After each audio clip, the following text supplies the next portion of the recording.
அனிஷ் அண்ணன் கிட்ட சந்தாவை கல்யாணம் பண்ணிக்கிறீங்களான்னு கேட்டிருக்கு. சந்தா வேற அதை கேட்டு வெக்கப்பட்டிருக்கேன். அப்ப அண்ணனோட மனநிலையை நீ யோசிச்சு பாரு. மனசுல இருந்த வருத்தம் எல்லாம் போய் அண்ணன் ஒரு மாதிரி ஜாலி ஆயிடுச்சுரா. அதுவும் அண்ணன் வெக்கப்பட்டு ஓகேன்ற மாதிரி சொல்லிட்டு வந்திருக்கான். அப்ப நான் சந்தாவை திரும்பி பாக்குறேன்.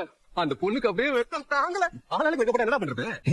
இது எதிர்பார்க்காத ட்விஸ்டா இருக்கடா. இல்ல நானும் எக்ஸ்பெக்ட் பண்ணல. பாத்தியா நம்ம எல்லாரும் புலந்து விட்டு அவர் மட்டும் ஜாலியா வராரு. என்னடா அங்க நின்று இருக்கீங்க? எங்க பாருங்க. என்னடா இது வச்சுக்கலாம்டா.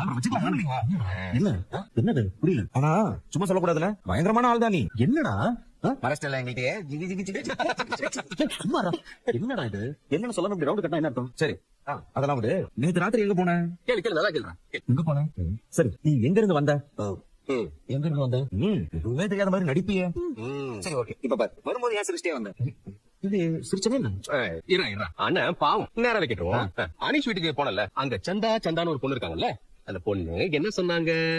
என்னன்னு? சந்தாவோட அண்ணன் உங்ககிட்ட ஒரு விஷயம் கேட்டாரா? அதுக்கு நீங்க என்ன பதில் சொல்ல? அண்ணா சொல்லவே இல்ல பாத்தீங்களா?